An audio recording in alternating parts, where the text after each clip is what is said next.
Mas Arwani, kembali ke Anda ya sebelum kita bahas soal strategi last minute. Kita tahu sekarang masing-masing bacawa pres tadi, tiga nama itu punya kekuatannya masing-masing. Tapi salah satu kekuatan yang menonjol dari Sandiaga itu adalah kekuatan logistik. Apakah menurut P3 itu memang adalah kriteria atau menjadi kekuatan yang saat ini paling dibutuhkan oleh Ganjar? Jadi sebuah kontestasi pertarungan di dalam pemilu kita membutuhkan banyak cara ya, dan juga membutuhkan strategi yang memang kompleks ya. Salah satunya tentu adalah bagaimana ya kemampuan penyediaan logistik untuk menyampaikan ya informasi, menyampaikan juga visi misi dan sebagainya, bagaimana kehadiran kita juga di masyarakat.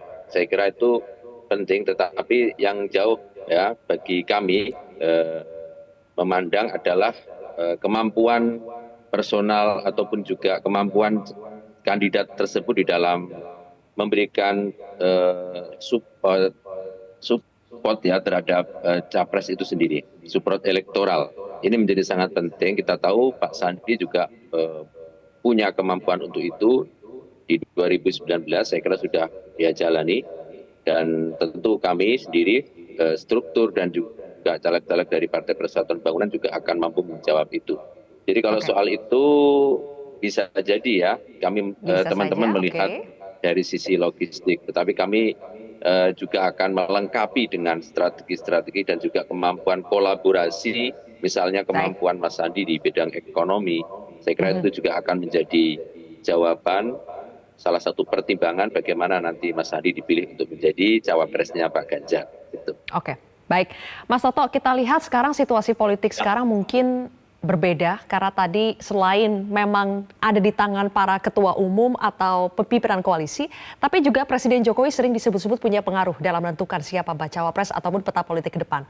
Nah, menurut Anda bagi PDI Perjuangan nanti strateginya akan menunggu sampai last minute karena ada pengaruh-pengaruh tadi atau bagaimana Mas Toto?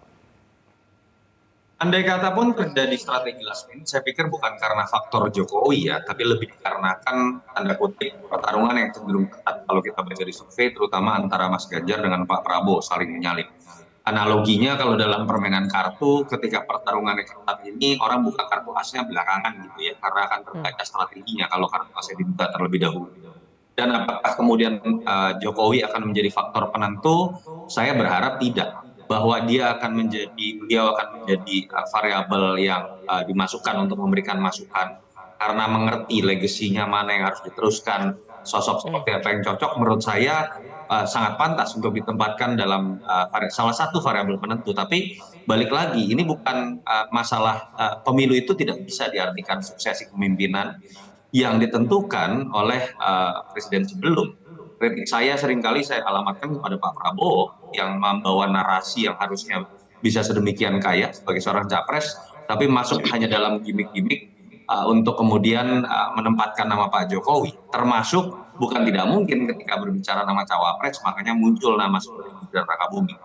Jadi saya berharap Pak Jokowi menjadi bagian dari masukan, karena memang Ganjar dan Prabowo adalah bagian dari capres yang akan bicara keberlanjutan, tapi jangan salah mengartikan sehingga kemudian variabel bottom up, suara-suara dari publik konstituen termasuk partai pendukung malah menjadi terpinggirkan. Baik, oke. Mas Bimo, terakhir, jadi apakah PDI Perjuangan akan menerapkan strategi menyimpan nama bacawa pres Ganjar sampai di last minute? Tidak ada ya. Strategi sekarang perintah Ibu adalah turun untuk langsung door to door dan pintu ke pintu bagaimana menjelaskan keinginan kita Indonesia ke depan dengan capres kita Pak Ganjar Pranowo. Mengenai hal yang terkait dengan cawapres memang lebih diserahkan pada para pimpinan parpol, Ibu Mega dan juga mungkin Pak Jokowi untuk dibicarakan di dalam memusyawarahkan, memufakatkan itu.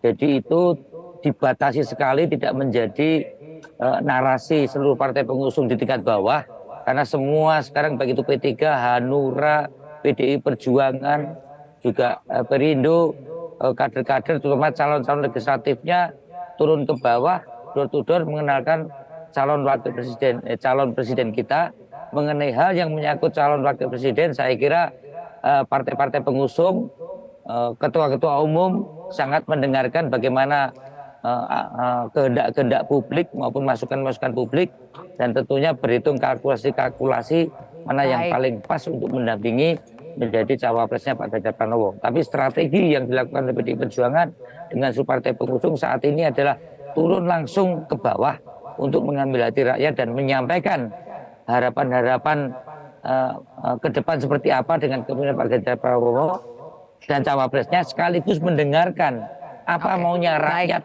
dengan keinginan pemerintahan ke depan. Itu strateginya. Tidak terlalu terganggu dengan persoalan last minute untuk menentukan cawapresnya, saya kira itu. Baik, oke, kita lihat nanti ya. Terima kasih Mas Bimo, Mas Toto, dan juga Mas Arwani. Terima kasih sudah bergabung bersama kami di Prime Time News. Terima kasih Sylvia, Mas Thank Bimo, you. Terima kasih. Bu Sarwani. Jelajahi cara baru mendapatkan informasi. Download Metro TV Extend sekarang.